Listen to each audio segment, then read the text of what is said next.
Welcome to the Rising in the Ranks panel. We're thrilled for you to all join us this morning. The goal of this program is to hear the stories and pick the brains of these amazing and esteemed panelists that I have around me, and I'll introduce in a minute. And they've continued to impress and raise their careers professionally, and they want to share some of those stories and tips with you today. When it comes to women in the workforce and professional services specifically, we haven't exactly gotten to the equity we'd like. And I think that's true wherever you look in the world today. We're still making progress and we see those numbers going up, but it's certainly a little slower than we'd all like to see. I think we can all agree with that. So today we want to make sure that we give you a chance to ask questions. I have some questions for our panelists as well. We have men and women here, and I think I appreciate some of the men said to me, are we allowed to join? I said, we need everyone. We want the allies. We want men and women. And I think a lot of the things that you'll hear today would apply to both, because we've all, I think, faced personal obstacles and challenges, but we've all also been thriving in our careers. And so it's nice to share some of that with others. So I'm going to introduce our panelists, and we have one, Mary Ellen Anderson, that's running a little late, but as soon as she slides in today, we've had some train delays. We're going to make sure and introduce her. But we have Lauren Moss, who's the Chief Sustainability Officer of Vornado Realty Trust. We have Nicole Sanford, President and CEO of Aspira. Am I saying Aspira, that's okay. Aspira. Either way is fine. Health. And then Rachel Stern, who I get to work with on our board and is the Executive Vice President, Chief Legal Officer, and Head and Corporate Governance Officer for FactSet. She's got lots of titles, and she's going to talk to us today about juggling all those positions as well. So I thought I'd let each of our esteemed members just go around, take a few minutes to talk about their career highlights and share with us a story about a mentor or someone who's inspired you professionally and had an impact on your career. So I'll start over here. Thank you. Well, I am honored to be here today with all of you. I feel like there's a lot that I can learn from everyone always about this. So right now I am the Chief Sustainability Officer at Vornado Realty Trust. We are a public REIT, heavily based in New York City, about 34 million square feet of commercial office space. And my job is really to help us continue to meet our goals, meet our regulatory requirements, as well as work with our tenants. I love it because it's like a puzzle that I get to put together. I always joke that my first career was really in workforce development and economic development. I'm an urban planner by training. And I would say that, one of the things or part of why I loved studying urban planning and the first part of my career was the idea that you got to learn across an entire sort of ecosystem of cities, how they work, the people in them, the communities. I look at buildings as sort of living, breathing beings, but they are really what create the communities and house the communities and create safety and security. In my early career, when I was an undergrad, I got an internship at the Alliance for Downtown New York, which is the business improvement district on Wall Street. And as an urban studies major, that was, probably the peak of my academic career. But I worked for a woman there who is still a very close friend. And she, Sharon Greenberger, is the CEO of the YMCA of Greater New York now and has stayed in my life since then. And she hired me into the first position I had working for her when she was promoted, which was amazing, right? Like that's exactly what you want to see happen in life. And that was the first demonstration to me of how women can create pathways for other women. And also throughout my career has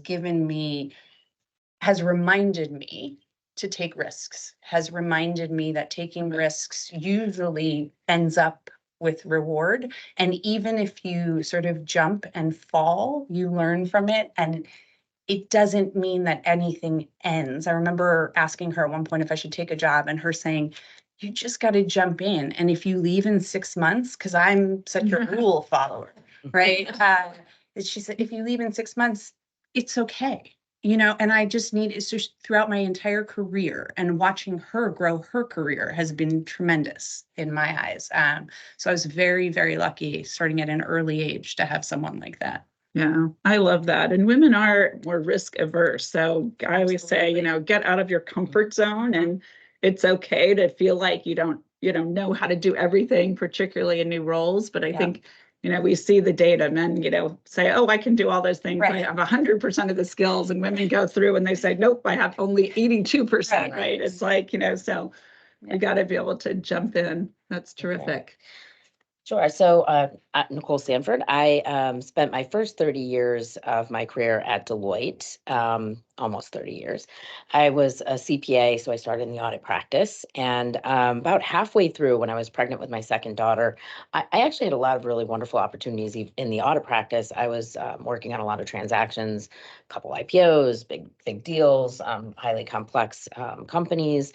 But when I was pregnant with my second daughter, I said, this is maybe not sustainable with two little babies at home. Maybe I should do something else for a couple years. And I went to our national office and took, it turns out, a role nobody wanted in corporate governance. It had been open for a while. And this was sort of, just around, my daughter was born in 2001. So it was right around that time. And I had a quiet 6 months or so, and then it was not anything but quiet. So right after Enron sort of took over the news, was the first day I got back from maternity leave was the day that the Enron story started to break. And so it became the opposite of sort of a quiet little sleepy area of expertise, but it launched a whole nother career. And I was really fortunate to be at the firm at a time where we were really looking to give some support to people who were doing things that would present the firm in a different way.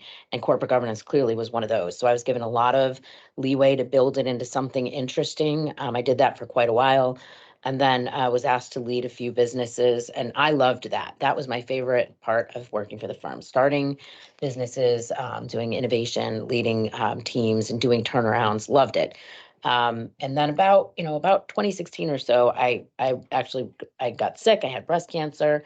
I came back. I had the biggest promotion of my entire career when I got back. So kudos to Deloitte for, seeing that potential in me, even though I'd had a little time away from the office. Loved that role. But then eventually thought maybe I should go try something else. And I left the firm to kind of have one of those wonderful portfolio careers we all read about. And that lasted for about a year. And one of the companies that I was on the board of as the audit committee chair of a company called Aspira Women's Health, which, I could talk about that, how that happened. But the board asked me if I would be interested in stepping into the CEO role. And I'm so passionate about what the company is doing. And I really believe in the technology. And I believe that we can't let this kind of a tool just disappear. So I jumped in, and that's what I'm doing now. I've been the CEO. I just celebrated my second anniversary as CEO. We're a NASDAQ traded company. So I was the 169th female CEO on the NASDAQ, I believe. So it's been quite an interesting experience. So.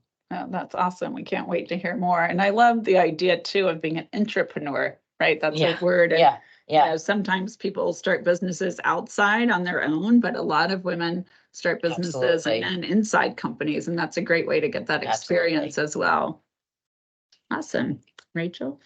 Well, good morning. And I mentioned earlier, I'm just delighted to be here and included in such esteemed company. So thank you. And it's been a delight serving on Morrow Sodali's board. I've really had fun watching the company continue to grow. I have a feeling I should stare that way. Instead of us, it's all good. So I am, as you mentioned, I'm Chief Legal Officer and Global Head of Strategic Resources at FactSet. FactSet is a financial information services company. When I started, we were about 140 million in revenues and maybe 300 people. That was back in 2001. We're now at about 2.2 billion and about 12,500 employees. So it's really been an incredible 23 years of growth. And yes, I've been at the same company for 23 years. So you may ask, well, why the hell would you do that? And the reason is I started as the first and only lawyer at the company. My legal team now has about 40 plus people. At the company, I think it was small enough that if you could do things, you got to reach out and grab and do more. or, have people come and say, hey, I see you're actually competent. Could we dump this other thing on you? So I'm responsible now for legal compliance, government affairs, real estate planning and facilities management, centers of excellence in Hyderabad, Manila, and Riga. Hyderabad and Manila are our largest offices with about Wow. 8,000 people in total across those two locations. And formerly, because it was a small company, I also had responsibility for human resources, investor relations, and content acquisition. Thankfully, I've been able to shed those last three responsibilities. But it's been fun. I started at Cravath as a lawyer and took a leave of absence because I had 3 kids in 18 months. So I have 3 daughters who are now, and I'm dating myself, they're 2 are 25 and 1 is 24. And it was really kind of a blur. I got a call from the head of the corporate group at Cravath. Cravath's a big sort of, white shoe law firm, very male dominated. But there was a guy who was wonderful, and he said, there's a client in Greenwich. They need a general counsel. Are you interested? I said, well, I'll have a look see. And that was 23 years ago. Um, in terms of mentoring, I will say, he was helpful to me, but not a mentor. The man who's now or was the former head of Cravath in total was the guy to whom I was an indentured servant for my first 2 years working at the firm. But I'd have to say my real mentor was my mom. She became a doctor in the 1950s when women didn't do that. Wow. I grew up watching her work, watching her be in a room with men where there were no other women. So that kind of seemed unnatural, but natural to me at the same time. And she used to tell great stories. I'll share one with you, and then I'll shut up. We love it. She went to medical school in Texas in the 1950s, and there were 5 women in her entering class of, 150 Wow. medical students. And she said that the women in the next higher class, and there were, again, maybe 4 or 5 of them, pulled these new women aside and said, this is really tough. We are going to make sure that you don't flunk out your first year, because there was a practice of flunking people out.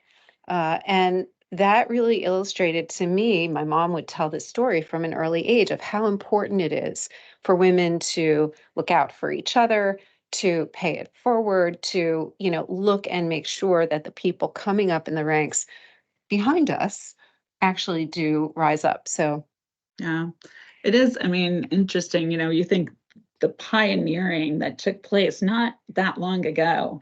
I mean, I remember when I was named to run Ketchum, I was the first woman to run a top 10 global agency.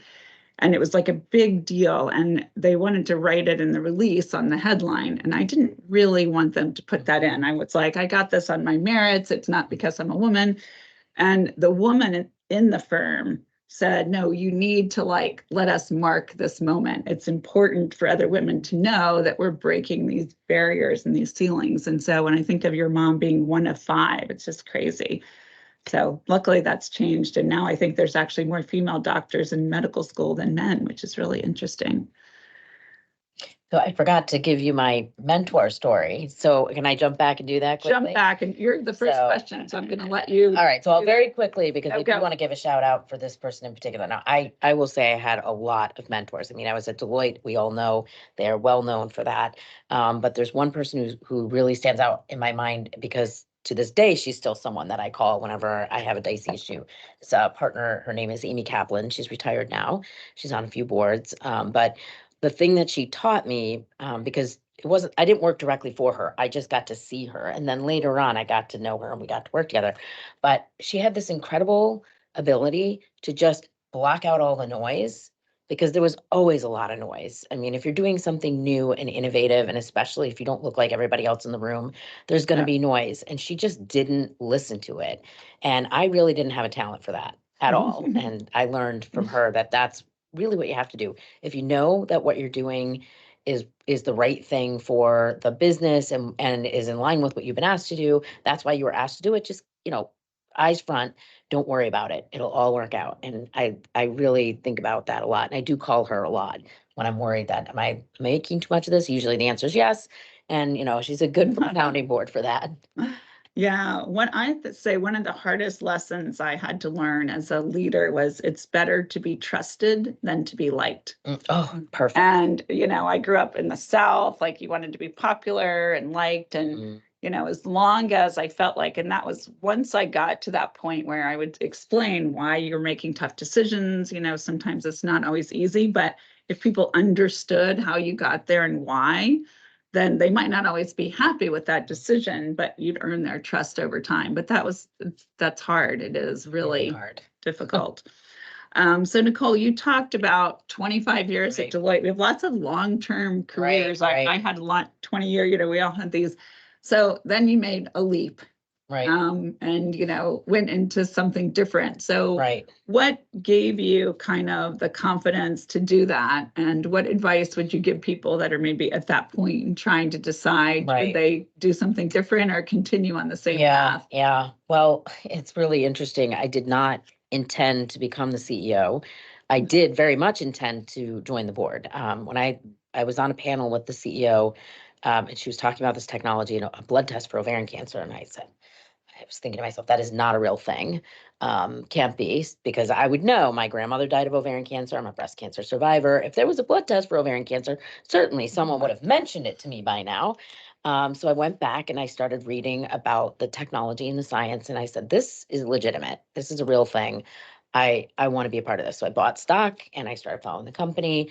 And I just sort of, I sat down with the CEO at one point. I said, I want to talk about the company. I want to join a board just like this, but I don't know anything at all about launching new products in the biotechnology space.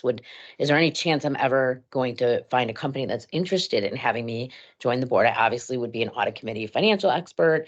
And, we talked about that and it just happened to turn out that a couple months later, their audit committee chair retired. So it just goes to show that I'm a big believer in networking. I have always believed that networking, and especially when I was doing the board work, it can't be about, let's sit down with an agenda of things we're going to figure. It just be a person people actually enjoy sitting down and talking to. That's all networking really is. So I was always about that. But leaving Deloitte, it was a big decision. Especially, I wasn't leaving to go to something. I was leaving to go to a possibility of what comes next. And I had reinvented myself several times at that point, doing the entrepreneur work, as you said. But it is pretty easy when you've been somewhere that long, 28 years, and I'd been pretty successful even at a pretty young age. You can convince yourself that that's a fluke and that you can't be successful like that anywhere else. So why would you? And there are people who are very happy doing their whole career in one place. People very happy doing their whole career at Deloitte. And a lot of them thought I was out of my mind, really, because I had hit that point where the money really does start to pay off, right? You're a partner for so long, you're finally making money. Why would you leave now? I just had this pull that I was meant to do something else.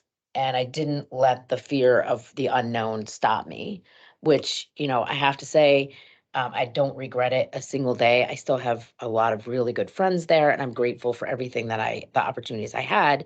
But if I would have let that little voice of doubt stop me, I would not be where I am now. And what I'm doing now is just, I feel like my life's calling, like this is what I was meant to do. So, but it is easy. You can convince yourself this is a fluke. I can't be like, it's like, bad relationship. You're in a bad relationship, but at least I'm in a relationship. No one will ever love me like this. And then it turns out, yeah, you're lovable. You'll be loved again. So it's kind of very similar. It's very similar concept. Advice. Yeah. And I love that you've really married a passion with your career at this point, which not everyone gets without a that plan. chance. And I can't stress enough that I had no plan. And I know people don't believe me, but I really didn't. And, I think there's something to be said for doing that at some stage in your life, just kind of seeing where the wind blows you. I mean, I couldn't do that when I was younger as a single mom. I had a lot of responsibility. I mean, I was the breadwinner, and later on, I was very frugal with my money. I had the chance. Why not? What did I have to lose is kind of the way I looked at it. No, that's awesome. Great advice. So Rachel, 3 kids in 18 months and juggling multiple roles. I don't know if I could even count how many you named there. And you're building this company, your family, your career. how personally and professionally were you able to manage all that and take care of your own well-being and mental health and all that? Because we know so many times women end up just being so drained from everything. And I see the energy that you have and what you bring to it. So maybe you can share some of that perspective. I'll try. I'll try. You know, everyone's different. I admire you for being able to do everything as a single mom. Sometimes I feel like maybe that might have been better. I'm married. I will have been married 30 years in June, to the same guy. Love it. Congratulations. Thank you. But, you know, part of it was I wanted to stay married. And so in order to do that, I'll be really blunt. Get help. Get as much help as you can afford. I had, and you know, I'm speaking from a place of privilege, but my husband and I worked really hard, both of us. I had, you know, when the kids were little, I had a babysitter and I had a housekeeper because I figured I'd either have a dirty house or unhappy kids. So, you know, I had both of those. The other thing I will tell you is, and you know this about me, I'm an avid runner. So I would get up early in the morning and run. And that sort of helped me clear my head.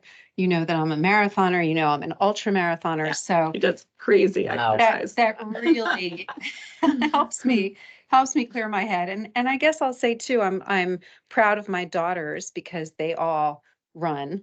And my husband now has even started running, and it's a very easy way to get good exercise in very quickly. It's very efficient. Now, some people hate running, and if you hate running, you will always hate running. So fine, that's fine. Find something else that gets you moving, because I really do think that it's important to, you know, put on your own oxygen mask first. It's a cliche, but Yeah. I think it's appropriate before you can, you know, help anybody else.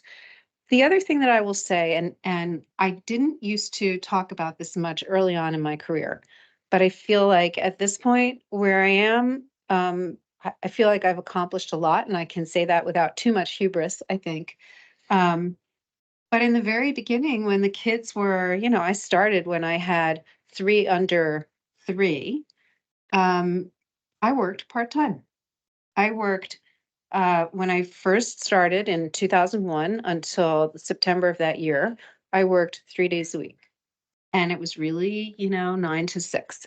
And then I had told the CEO that I could work full time. And I said, you know, I really can't do it now in September. I'm happy to hire my successor. And they said, no. I went to 4 days a week. They gave me a bonus options and a raise. And I was like, okay, I'm in.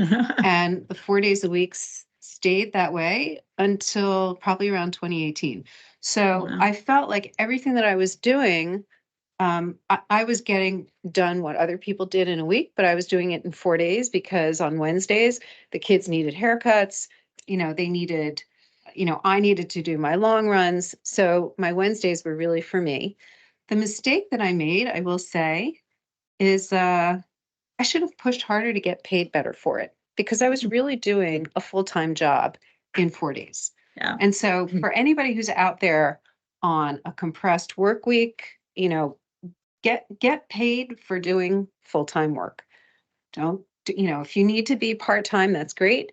Go back to being full-time as soon as you can. But I never used to talk about it, and I'll say very loudly, there is nothing wrong with working part-time so that you can juggle everything else going on in your life.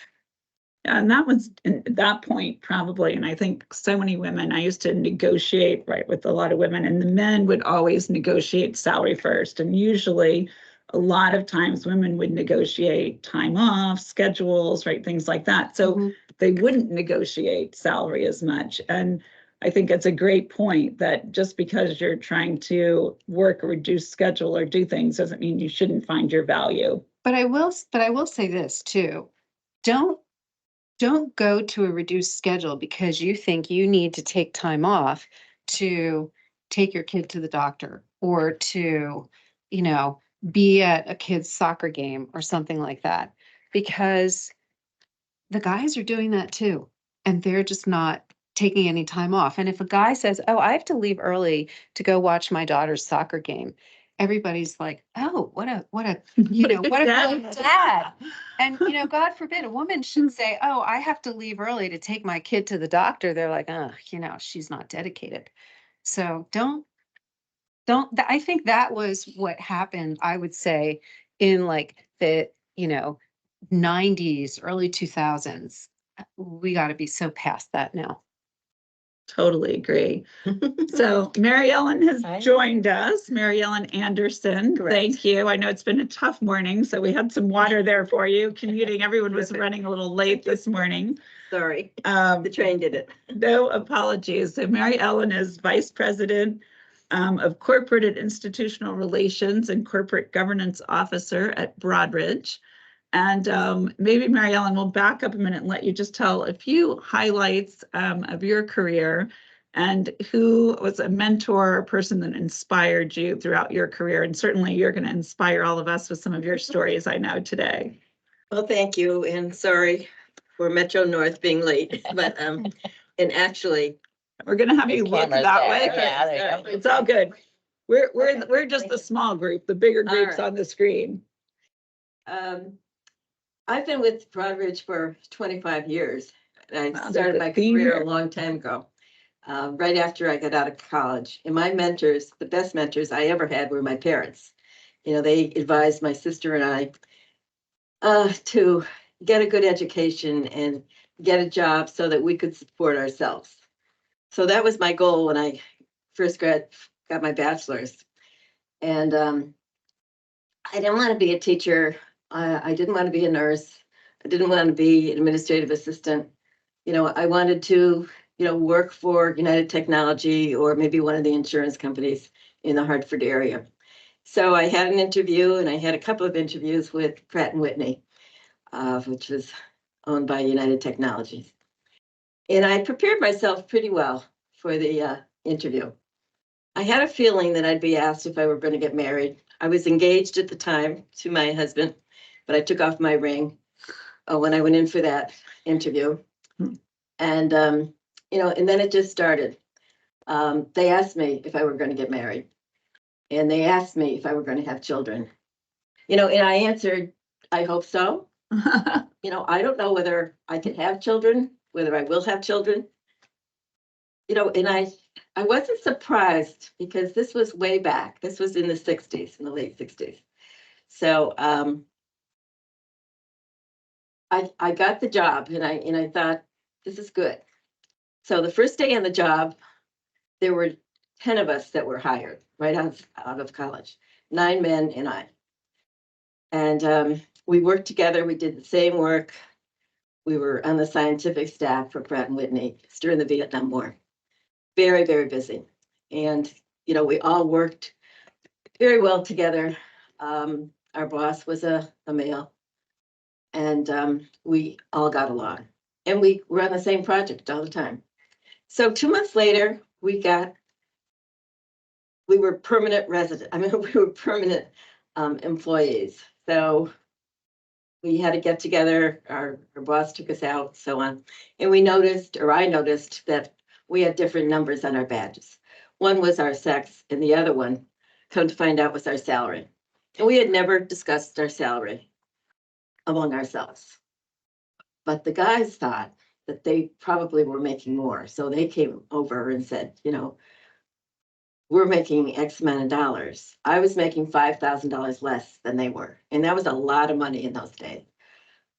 I was furious. They were upset. And our boss said, I'm going to take you down to personnel, they called human resources in those days. I'm going to take you down there and let them explain what they do, because I'm not in favor of what they do. You should be making the same thing as these gentlemen are making. So I went down, head of human resources said, we train you women, you get married, you have children, and it's 3 years down the drain for us. You leave. And I said, how do you know I'm going to get married? I still had, the guys all knew I was. I still had taken off my ring. How do you know I'm going to get married? How do you know I'm going to have children? And how do you know if I do have children that my husband wouldn't stay home and take care of the kids, or we'd work something out with daycare? And she said, that doesn't happen. It doesn't happen. We just know that if you get married and have children, you're going to leave.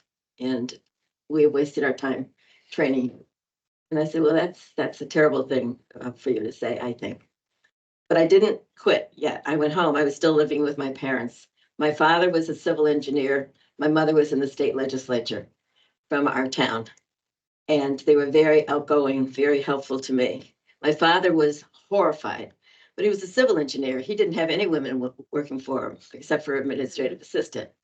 My mother was in the legislature though. And she said, I'm taking this to the Go, Mom. She said, and she was on Human Resources, one of the committees. She wasn't on Public Works because she couldn't be because of my father's job. And by the way, my father couldn't register as a Democrat or Republican because he was a civil engineer with the state of Connecticut, and they didn't allow that. So all the contractors he was dealing with did not know that his wife was in the legislature. They eventually found out, but that was the beginning of my employment. And I told my parents I didn't quit my job, but I'm going to look for a teaching job because I was certified to teach math. And it wasn't my first choice, but I did get a teaching job by that September and taught calculus and higher end math and loved teaching. And teachers all make the same salary. It's public information. But there was discrimination there too, because come summer, I wanted to work during the summer. And they said to me, and this was Wethersfield, I taught at Wethersfield High. They said, those jobs are for the guys. I said, what do you mean they're for the guys? Well, they're most likely supporting their family. Breadwinners. And we give them that job. I said, well, that is definitely discriminatory. So you're discriminated all the way. So I've got a couple of other good stories, but that always reminded me discrimination. I really started mentoring as soon as I left teaching after 10 years, and I went into investments with the state of Connecticut and worked for the Treasury, and I ended up being the deputy treasurer and was very much involved in the investments and really thought that I was treated pretty well by the state. They could pay us off budget because we weren't part of the union. So, I discussed salary right away and, I like tripled my salary, going from teaching to that. And, teachers, I'm forever crusading to pay teachers more. That's part of my job, I feel. So Awesome. that's the beginning of my career. Well, luckily things have changed a bit, although I still think we were talking a little bit earlier about, negotiating and fighting for the right Well, salary. that's the first thing I did when I went to the state of Connecticut, because I knew that they, Love it. I could negotiate that. Yeah. So Lauren, you're recognized industry thought leader. We know everyone doesn't love public speaking, putting yourself out there, even promoting yourself. And so talk a little bit about what gives you the confidence to create your own personal brand and be out there.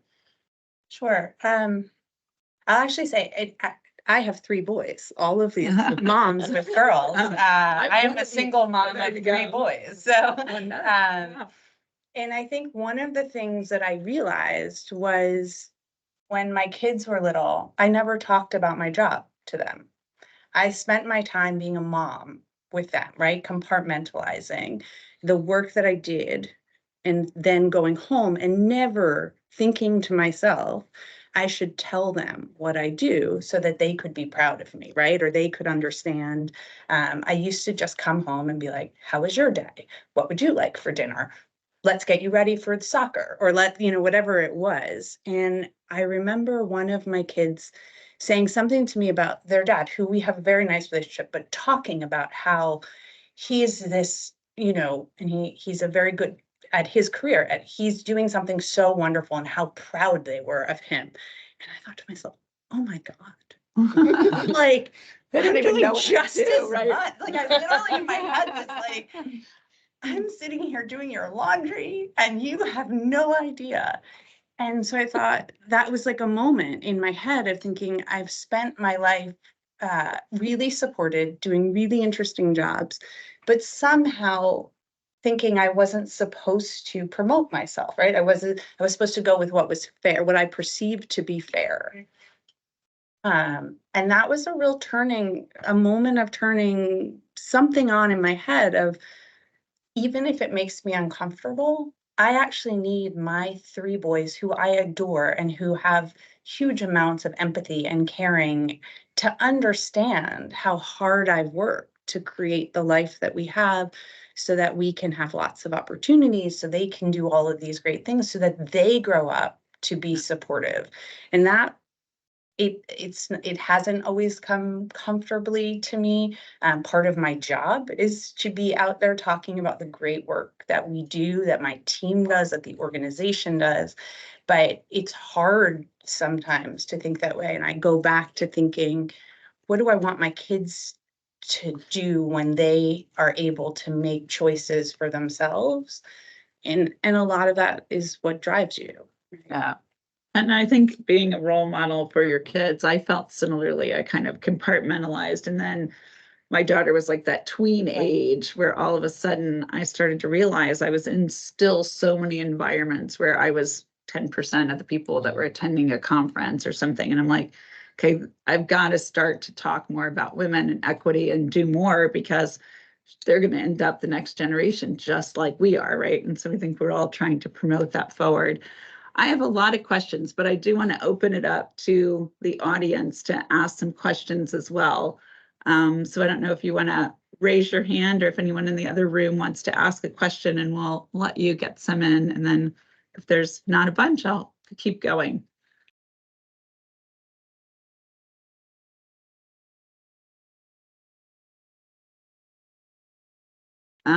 I'll ask one while they're coming in, but in this vein of topic, there's what we call imposter syndrome sometimes, right? Where research has shown that women in really high rates, unfortunately, when they're compared to men, don't necessarily feel like they have the full professional skills, gumption to take something on. So what have you done to kind of overcome that imposter syndrome? Anyone want to take that one? Can I tell a quick story? Yes, About it first? So, one of my daughters graduated during, I guess, the second year of COVID. She got her master's degree in data science, and they had a Zoom graduation. And, my husband and I and she are standing in the kitchen watching the video of the Zoom graduation. And they had on the first woman who received a PhD, I want to say from the University of Michigan in computer science. And, she happened to be a woman of color. And so she starts giving her commencement speech and talks about imposter syndrome. And swear to God, I can't make this up. My husband is standing there next to my daughter and I, and the two of us, she and I are nodding. And my husband turns to us and says, "What's imposter syndrome?" And I was like, "You've got to be kidding me." But it's just so interesting to me how much women think about it and men don't. So that's it. It's that enlightening, right? It just is like, wait, what? I mean, I'm very hopeful that this is going to be a thing of the past. I mean, I think it's kind of inevitable with someone of my generation. I mean, I grew up in the 80s. I can remember vividly having like knockdown, drag out fights with my friends that were boys in high school about whether women could be firefighters or police officers. I mean, this was not that long ago. So how could you not internalize that at some level and then, sort of be there? I don't know that I've ever gotten over it, but I will say, when I was running the board practice for Deloitte, which was, I was 30 years old. I'll never forget my very first board client. The advisory partner happened to be the later CEO, Jim Quigley, and the CEO of my client told him he couldn't come into the board meeting. I was the only one from Deloitte allowed in the board meeting, and I was like shaking, like what the heck am I even doing here? But then later on, I realized we all feel that way going into a board meeting. everybody feels like that going into a board meeting. And I just kept telling myself, I definitely know more than everybody in here. I definitely know more than everybody in here. I definitely know Yeah. more than, but I would have to I've give got that, this, yeah, you have to, I just had to keep repeating that to myself to remind myself that just people, and I definitely know more than anybody here. And I use that all the time for myself, even if it's not true, it does help. But I feel like when I look at my son, because I do have a son, which by the way, having a son when you're the CEO of a women's health company, he went to an endometriosis conference with me last weekend. That boy knows everything about uteruses. He knows everything about ovaries. He asked me, what's a chocolate cyst? I'm like, okay, sit down. You're not gonna believe this one. But I spend a lot of time explaining female anatomy to male investors, and they like lean in and listen like I'm explaining the wonders of the world. But I do remind myself like I know more about this one thing than anyone in the room, and I'm just gonna run with that. And sometimes it's not true, but it still helps me. Yeah, I think that personal pep talk though is we You all got it kind of in your gear head. yourself up, give yourself that confidence when you're walking in. So it didn't stop the chairman of a board from once asking me to get him coffee when I was doing it. We had not met in person yet, and he turned around and said, hey, could you get me a cup of coffee? I'm like, sure. And later he's like, oh, why did you do that? I'm like, you're the client, you wanted coffee. Yeah, those moments are not great though. Yeah. I see some was hands funny. up there. We have a couple questions as well. This is a two-pronged question. Someone said, will you share with us how you continue to grow as you've advanced in your careers and what has best supported your growth, whether that's coaching, peer coaching, executive trainings. And just a note to the viewers, if you could type your questions in the chat, we'll get to them that way, I think. Great. And Amanda, I'm going to have you take a mic down and not into the table because I'm betting it's hard to hear. Anyone want to take that one? We can repeat it. Sure. I think mentorship is a big piece. I went and got my master's later when I turned 30 getting my master's. I felt like the oldest person in the room. But it was really important to me to help me shift what I was doing. And I think coaching helps a tremendous amount. It is giving you the sort of pep talk, internal pep talk. It's helping you answer questions. I think other kinds of help, I think exercise, I think whatever you want to do in your personal life in terms of your personal coaching therapy, all of that helps. So I'm a big proponent. I also would throw in, and my friends are sick of me saying this, acupuncture is a huge, I don't know if it's because it's an hour by myself in a room that Yeah. smells nice. I don't ask me any questions, but I think from a professional standpoint, coaching helps, and it helps even if you're in a job where you're very happy. It helps when you're at a moment of transition. I was a member of Chief for a while, which I think helped also to see that there were other women at the same stage in their career trying to understand what they do. So yeah, all of that. I have a thought about that too. I will mention two things. One of them is, and I think it was Ginny Rometty at IBM who has often said there's no growth in your comfort zone. So I think you need to get out there and do things that you don't know how to do, and be a little scared in the beginning. So, at FactSet, I had no idea how to run, global facilities. Didn't go to law school to learn how to do that, or HR or investor relations, but I figured, you know what, I'm smart enough. I can figure this out. I will also say that probably about 5 or 8 years ago, FactSet invested in executive coaching.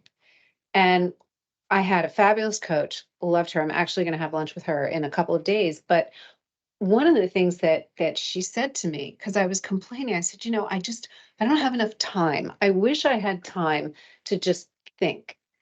And she said, Rachel, nobody's going to give you time. You have to take it. You have to figure out how to do it, delegate, stop doing things, whatever it is, in order to have the time that you need to accomplish what you need to do. So I think, especially as women, there are so many things that come to us, whether it's at work or, in our families. And I think it's okay to say no or to delegate. So, Yeah, no, that's great. Someone once told me you vote every day with your time. And so really thinking Yeah. about, like, I sit down on Sunday night and really look at my calendar. And if there's low value things on the calendar, I try to move them or create that time, because otherwise you'll be booked right morning to night. I want to get in a few more, Amanda. We have So a couple questions about the role that men play in the gender equity discussion. Someone asked about the role that they play in advancing equity in the workplace. And then we had another interesting questions about how we raise our sons, since that was something you both talked about, to become advocates for inclusivity and gender equality. So, Mary Ellen, you've had a lot of men in your life, I'm sure. Yes, but my mentor was, after I got married was, well, even when we were dating, was my husband, he, and I would practice, speeches. I became mayor of our town, which was an elected position. And I had been on the town council and I was elected to that. And the party was after me to run for mayor. And I decided, I discussed it with my husband and my kids at that point, because the kids were in middle school and I have 3 daughters, middle school and high school. So I discussed time, because being the mayor is much different than being on the council. And I decided after that to wait a couple of years because there was just too much going on in my kids' life and in mine. I'd finished my master's. I had taken time off to get my master's when the kids were born. So I stayed home for about 4 years then, and that's when I got my master's. And I got it at Trinity in Hartford, which was very close to me. And I ended up being involved with Trinity after that, and helping, the students that were coming into this master program. It was in public policy, but they had to take, or I had to take 3 economic courses in order to get into the program, because as a math major, I never had any Yeah. economics. So, I got to know the professors pretty well, and they asked me if I would mentor some of their students, and it was fun doing that. Because then I saw what I was up against with my Yeah. kids starting in college and so on. But I just have to tell you one quick story about when I became mayor. I'm running my first meeting as mayor. And I had 4 years practice at being on the council for that. And one of the council persons called me sweetie. He said, Mary Ellen, sweetie, what should we call you? Not sweetie. And I didn't say not sweetie. I said that to him personally. I didn't announce that. I said, Madam Mayor would be fine. And then they said that was a little bit different than sweetie. But and he didn't even realize that he had said that. Yeah. When I spoke to him personally, he said, I call all women sweetie. I said, well, it's not a good idea. No, I will say men, when you ask allies, have made a huge impact on my career. I like you had 2 young kids and I had gotten the global job I thought was going to be, the job I wanted. And it was at a time where we didn't have, technology where you could do it. So you were in the office, at 9 o'clock doing a call with Asia. And it was not working for me. I thought I was going to have to leave the company that I loved at Ketchum. And our CEO at the time said to me, you need to go run a profit and loss, one of our offices. Would you be willing to move? And I grew up in Atlanta, and the Atlanta office needed a turnaround. And so he said, if you'll move to Atlanta, we'll put you in that role. And I literally moved my family in like 2 months. My parents, first of all, like found us a house in like no time in Atlanta. They were like, we got this. We rented our house in Connecticut and we moved. And it really changed the trajectory of my career. And then I had a great CFO who also like allowed me to ask all the dumb questions, because even though I'd run big accounts and things like that, it was different running an office. And throughout my career, I feel like I've had men that have really supported me. In fact, I have dinner tonight with a dear friend of mine that ran business development. And when I was on the executive committee of the company, I'd come out some days and I'd be like, oh my God, da, da, da. And he'd be like, what are you talking about? He goes, I was in the same meeting. He goes, you're overthinking, you're being sensitive, whatever. So I just feel like men have really helped me shape my career and take risks. And then when it comes to my son, um, we talked a lot in our house about, equity and pay. And I actually had written a blog at one point. I'd gone to the World Economic Forum, and women at that point were 13% of the attendees. And back to at night, people asked me, whose wife are you? Like multiple times. And I wrote a blog that said, I'm not a wife, I'm a CEO. But I came back years later to write, and I did a TED Talk and other things that said, I am a wife, I am a CEO, I am a mom, and really tried to embrace those roles and talk a lot with my children about that. And my son now is the first one to march in with his female friends and be out there and be a real advocate. And I think that talking about that with your children and making sure that they understand that it's their role, men and women, to make it an equitable world. Forget about workplace, but world, I think, is really important. Yeah, so I don't really have to, so my second marriage, my son is my son is from my second marriage.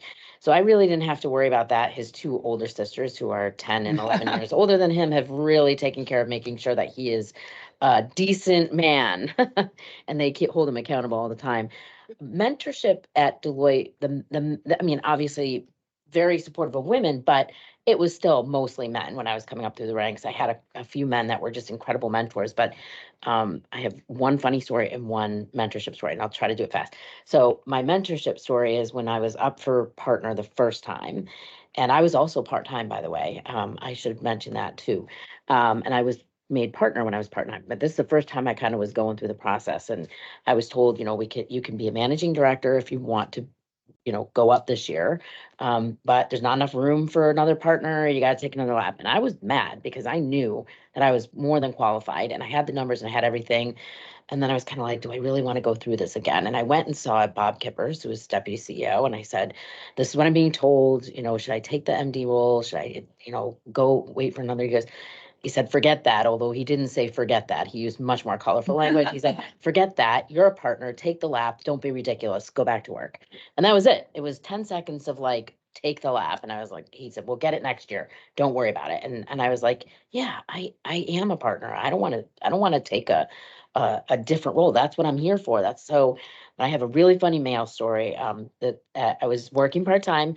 I was religious about not working on Fridays. Now I would work long days in the middle of the week to keep from having to work, a Wednesday or whatever. But Fridays don't bother me, right? And I was working in national office, and my daughter was home with me, and I'm washing dishes, and the phone rings, and she runs up. She was 3, so she loves to answer the phone. She's talking. So I'm like, who is it? She goes, it's Daddy. And I'm like, she's talking. And I'm like, she's so cute. And then she's answering questions that like, I'm like, why is she telling her father that? Like, he would know that. So I said, who are you talking to? She goes, it's Daddy. I'm like, give me the phone. I pick it up, and it was the CEO of the audit practice. And I said, hello. And he goes, it's not Daddy. I'm like, oh my gosh, you were on the phone so long. Why didn't you just hang up? He's like, what kind of a monster do you think I am that I would hang up on a baby? But, he was really, he's like, I never call you on Fridays. He was the one that made me stick to it. He would make sure that they never scheduled meetings on Fridays. So I can't claim that men didn't have a huge impact on my ability to stay with the firm because that was important. So anyway, thank you for indulging 3 There you go. So I thought we would do a speed round to end. An hour goes really fast. I can't believe it's almost up. So I'm going to ask all of you a couple questions. First, best book that you'd recommend that helped you from a business perspective? Anybody? I would start, this is not a business book, but it is a life-changing book for me, which was The Power Broker. And you really gotta, you gotta commit because it is long, but it is about the development of New York City and about government and equity and transformation. It's long though. It's long. She's given us that. Anybody else? It's not leadership books. I do read them, but my favorite business books, anything by Bethany McLean is amazing. But I loved The Smartest Guys in the Room and All the Devils Are Here. Talk about lessons of what not to do, I guess. So anything she writes is amazing. I read a quick one, a short one recently called Quit by Annie Duke. That's a good one. She's a poker player. But she's also a business person, and she writes about basically, the song, like know when to hold them and know when know when to quit, whether it's a project, a job, whatever it is. I thought that really interesting. And then I'll add another quick one. If you want something really long, Doris Kearns Goodwin Team of Rivals about the Lincoln cabinet. And Yeah, it there's some talks great about books how to about juggle Lincoln. people. Yeah, Lincoln has some great leadership books. Mhm. Mary Ellen? I'm trying to think of the name of one that I'm reading right now. I do that now because I read them on the iPad Kindle. I never see the covers anymore. Oh, I buy books and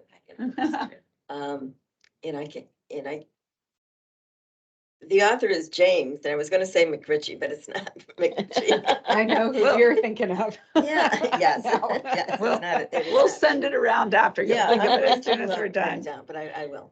So I'm gonna let you leave everyone with what piece of advice, it's Women's History Month. What piece of advice would you leave the women and men on the listeners today?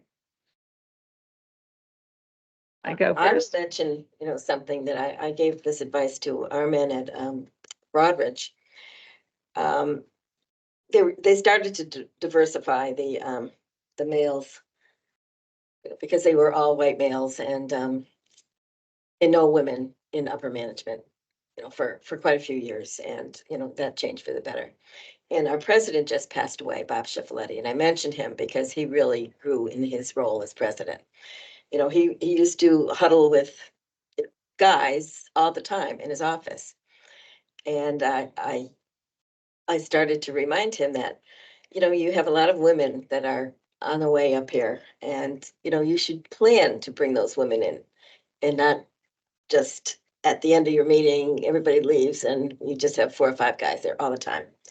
And he religiously started to do that. And he, commended, that idea because he said it really made him grow and see, the advantages of bringing up some of the women and some of the people of color in the organization. And it was great. Be more inclusive for Yes. sure.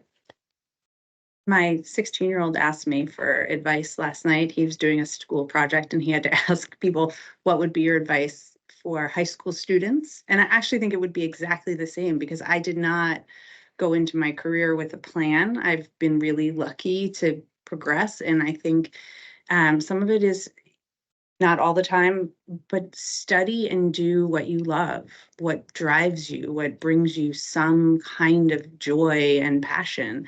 And that will help you no matter where you are, right? No matter what you do in your career. And I think that's true for high school students, college students, even for the people that I have had on my teams. I'm someone who says not every day, all day can be the best, but you want to love what you do and be challenged by what you do, have a healthy dose of fear. But, those are important things. You guys have all given great advice and I would echo all of them, but I'm going to give one like practical piece that I think is important, and it's take up the physical space in the room. So I can't tell you how many times I would go into a meeting with women at Deloitte and there's this many chairs and too many people, and they would immediately go sit around the outside and be like, get over here. Why you, well, everybody's more, no, get up here. Like just physically take the space that you deserve in the room. And now we're in virtual, stay on camera, stay visible, stay present, like, show up. So that's all I would say is don't allow yourself to be sort of physically put to the back of the room. Great one. I have 2 qualities and then a quick. Kindness and integrity cannot be underrated. Kindness sounds like a throwaway, but as I get older in life, I think it's really important. And then for younger people, I would say work your ass off. Yeah, I think we all worked really hard to get where we are, and amazing advice. Lauren, Nicole, Rachel, Mary Ellen, thank you for spending an hour with us this morning. I think everyone's going to leave with some great inspiration from all of your stories, as well as just the incredible esteemed careers that you built. And I love the fact too that we talked about all aspects of our life, right? Because we have all aspects, and we are moms, and we are CEOs and board members and mayors and all kinds of great accomplishments around this table. So it's been a pleasure to moderate today, and thank you to everyone that joined us. Well, thank you. Yeah, Thank thank you you for for having putting us. this together. Great event. Yeah.